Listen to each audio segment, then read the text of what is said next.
യസ്യ സ്മരണമാത്രേണ ജന്മസംസാരബന്ധനാത് വിമുച്യതേ നമസ്തസ്മൈ വിഷ്ണവേ പ്രഭവിഷ്ണവേ. നമഃ സമസ്തഭൂതാനാം ആദിഭൂതായ ഭൂഭൃതേ അനേകരൂപരൂപായ വിഷ്ണവേ പ്രഭവിഷ്ണവേ. സൂതൻ കഥ തുടർന്ന് പറയുന്നു. പരീക്ഷത്തിന്റെ ജനന സമയത്ത് ജ്യോതിശാസ്ത്ര പണ്ഡിതന്മാർ പറഞ്ഞതുപോലെ മഹാന്മാരുടെ ഗുണങ്ങൾ തികഞ്ഞവനും ഭഗവത് ഭക്തന്മാരിൽ വെച്ച് മഹാനുമായിരിക്കുന്ന പരീക്ഷിത് മഹാരാജാവ് ധർമ്മനീതികളിൽ പണ്ഡിതന്മാരായ ശ്രേഷ്ഠന്മാരുടെ ശിക്ഷാസാമർഥ്യത്താൽ ഭൂമിയെ ധർമ്മപ്രകാരം പരിപാലനം ചെയ്തു. അങ്ങനെയുള്ള പരീക്ഷിത്ത് ഉത്തരന്റെ പുത്രിയായ ഇരാവതിയെ കല്യാണം കഴിച്ചു. അവളിൽ ജനമേജയൻ മുതലായ 4 പുത്രന്മാരുണ്ടായി.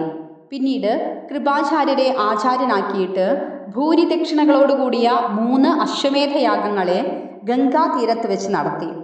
ആ യാഗത്തിൽ ഹവിഭാഗങ്ങളെ സ്വീകരിക്കാനായി ദേവന്മാർ എത്തുകയും ആ ദേവന്മാരെ മനുഷ്യർക്ക് ഇന്ദ്രിയങ്ങൾ കൊണ്ട് കാണാൻ സാധിക്കുകയും ചെയ്തിരുന്നു.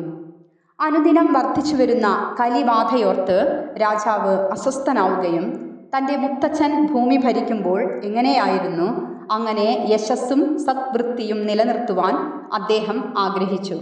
അങ്ങനെ ശൂരനായ പരീക്ഷിത് മഹാരാജാവ് സകല രാജാക്കന്മാരെയും കീഴടക്കി ദിക്കുകളെയെല്ലാം ജയിച്ചു വരുന്ന അവസരത്തിൽ ഒരിടത്ത് വെച്ച് ഒരു ഗോമിഥുനത്തെ കാൽ കൊണ്ട് ചവിട്ടി ഉപദ്രവിക്കുന്ന രാജചിഹ്നങ്ങളെ ധരിച്ചിരിക്കുന്ന കലിയെ പരീക്ഷിത് അദ്ദേഹത്തിൻ്റെ പരാക്രമം കൊണ്ട് നിഗ്രഹിച്ചു.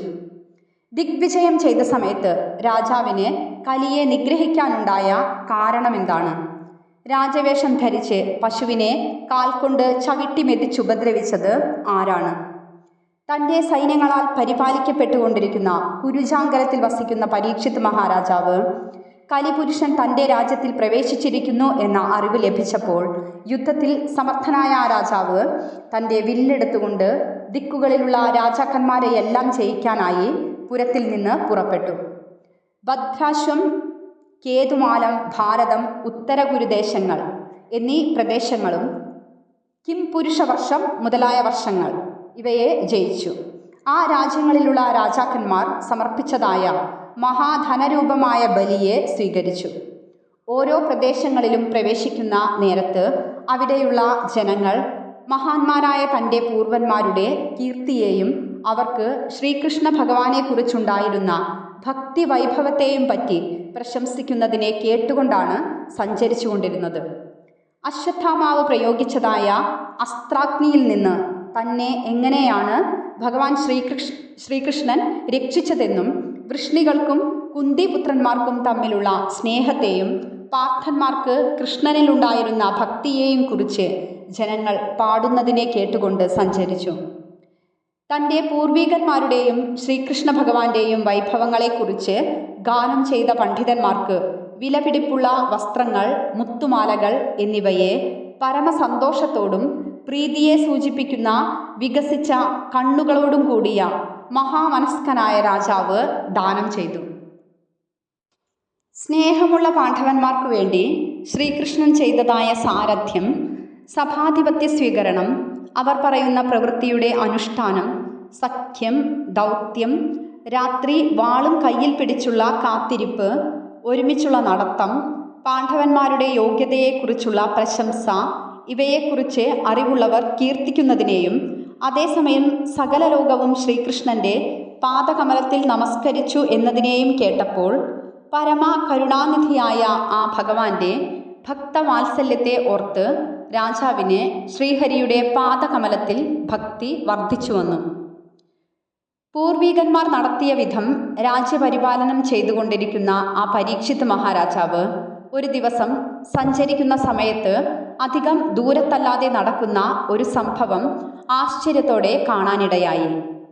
കാളയുടെ ആകൃതി ധരിച്ച് ഒരു കാൽ മാത്രം ഊന്നി നടക്കുന്ന ധർമ്മദേവൻ, അതായത് യമധർമ്മരാജാവ്, കുട്ടി മരിച്ചുപോയ തള്ള എന്ന പോലെ കണ്ണീരൊലിക്കുന്ന മുഖത്തോടു കൂടിയ പശുരൂപം ധരിച്ചു നിൽക്കുന്ന ഭൂമിദേവിയെ കണ്ട് ചോദിച്ചു,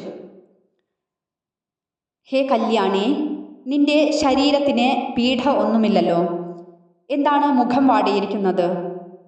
മുഖത്ത് പ്രകാശമില്ലാതിരിക്കാൻ എന്താണ് കാരണം? ഭവതിക്ക് ഉള്ളിലെന്തോ പീഡയുണ്ടെന്ന് ഞാൻ വിചാരിക്കുന്നു.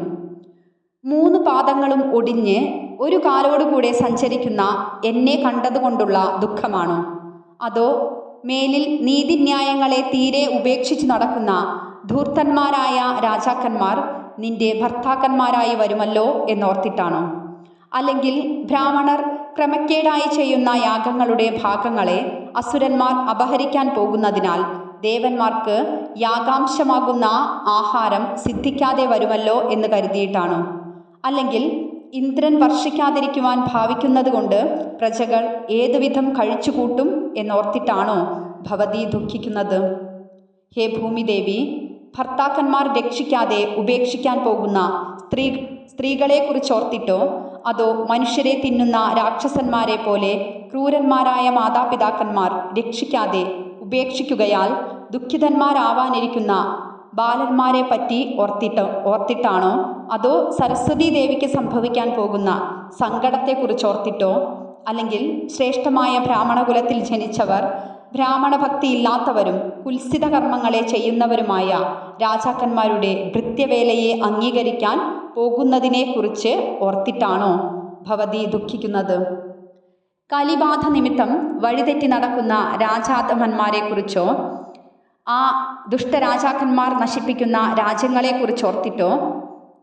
കിട്ടുന്നിടത്തു നിന്നെല്ലാം ഭക്ഷിക്കുന്നതും ജലപാനം ചെയ്യുന്നതുമൊക്കെ കണ്ടിട്ട് വസ്ത്രങ്ങളെ യാചിച്ചു വാങ്ങുവാനും ശുദ്ധാശുദ്ധങ്ങളായ ജലാശയങ്ങളെ നോക്കാതെ കണ്ട കുളത്തിൽ കുളിക്കാനും കിട്ടുന്ന ദിക്കിൽ നിന്ന് കന്യകയെ സ്വീകരിച്ച് സ്ത്രീസുഖം അനുഭവിക്കാനും ശ്രദ്ധിക്കുന്ന ജീവജാലങ്ങളെ 4 ഭാഗത്തും കാണുന്നുവല്ലോ എന്നോർത്തിട്ടാണോ ഭവതി ക്ലേശിക്കുന്നത്?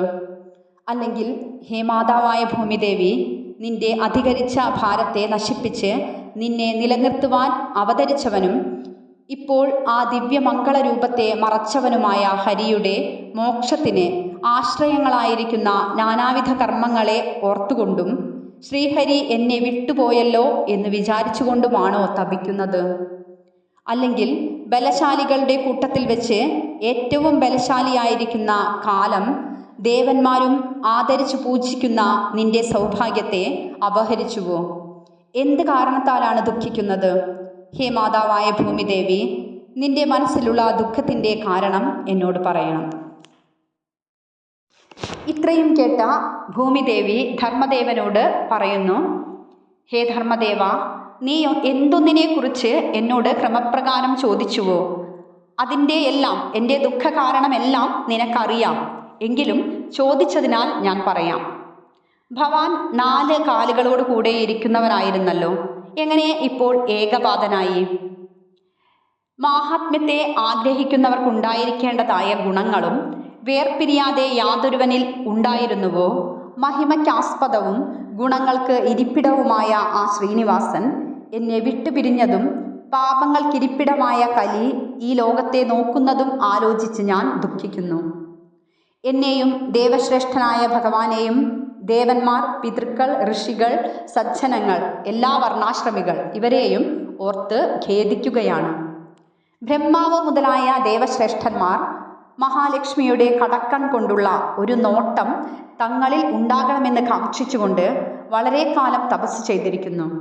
മഹിമയേറിയ ആ ബ്രഹ്മാവാദികളാൽ ആവിധം ആശ്രയിക്കപ്പെടുന്ന ആ ശ്രീദേവിയാണെങ്കിൽ തൻ്റെ വാസസ്ഥാനമായ അരവിന്ദവനത്തെ ഉപേക്ഷിച്ച് അത്യന്തം അനുരാഗത്തോടുകൂടെ ശ്രീ വാസുദേവൻ്റെ പാദകമല സൗഭാഗ്യത്തെ അനുഭവിച്ചാനന്ദിക്കുവാനായിട്ട് ആ ഭഗവാനെ നിരന്തരം ഭജിക്കുന്നു. താമരപ്പൂവ്, വജ്രായുധം, അങ്കുശം, ധ്വജം മുതലായ അടയാളങ്ങളോട് കൂടിയ ആ ഭഗവാന്റെ ആ പാദങ്ങളുടെ പാദകമലങ്ങളാൽ അലങ്കരിക്കപ്പെട്ട ശരീരത്തോടു കൂടിയവളായിട്ട് സമ്പർക്കം നിമിത്തം എനിക്ക് സിദ്ധിച്ചതായ ഐശ്വര്യത്തിൻ്റെ വൈഭവത്താൽ 3 ലോകങ്ങളെയും അതിക്രമിച്ച് ഞാൻ ശോഭിച്ചിരുന്നു. ആ ഐശ്വര്യത്തിൻ്റെ ഇരിപ്പിടമായ ദിവ്യമംഗള വിഗ്രഹത്തിൻ്റെ ചേർച്ച നിമിത്തം സിദ്ധിച്ച സമ്പത്തിനാൽ അഹങ്കരിച്ചു കൊണ്ടിരുന്ന എന്നെ ഇപ്പോൾ ആ ഭഗവാൻ ഉപേക്ഷിച്ചുവല്ലോ.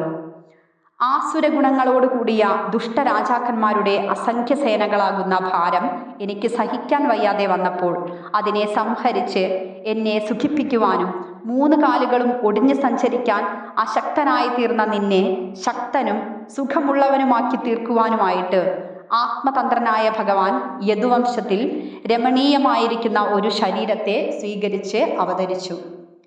പ്രേമത്തെ പ്രകാശിപ്പിക്കുന്ന കടാക്ഷം, മനസ്സിനെ അപഹരിക്കുന്ന മന്ദഹാസം, ആനന്ദത്തെ വർദ്ധിപ്പിക്കുന്ന സംഭാഷണം ഇവയാൽ സത്യഭാമ മുതലായ മധുവംശത്തിൽ ജനിച്ച സ്ത്രീകളുടെ ഗർഭത്തോട് കലർന്നിരിക്കുന്ന സ്ഥൈര്യത്തെ യാതൊരുവൻ അപഹരിച്ചുവോ? യാതൊരുവൻ്റെ പാദകമലങ്ങളാകുന്ന അലങ്കാരം എൻ്റെ ശരീരത്തെ അലങ്കരിച്ചു കൊണ്ടിരുന്നപ്പോൾ സസ്യസമൃദ്ധി രൂപമായ രോമാഞ്ച ചിഹ്നത്തോടുകൂടിയ മഹോത്സവം എന്നിൽ പ്രകാശിച്ചു കൊണ്ടിരിക്കുന്നുവോ? ആ പുരുഷോത്തമൻ്റെ വിരഹത്തെ ഏതൊരാൾ സഹിക്കും? ഭൂമിദേവിയും ധർമ്മദേവനും ഇപ്രകാരം സംഭാഷണം ചെയ്തുകൊണ്ട് നിൽക്കുമ്പോൾ പരീക്ഷിത്ത് എന്ന് പ്രസിദ്ധനായ ആ രാജശ്രേഷ്ഠൻ കുരുക്ഷേത്രത്തിൽ കിഴക്കോട്ട് ഒഴുകിക്കൊണ്ടിരിക്കുന്ന സരസ്വതി നദിയുടെ തീരത്തിലെത്തി.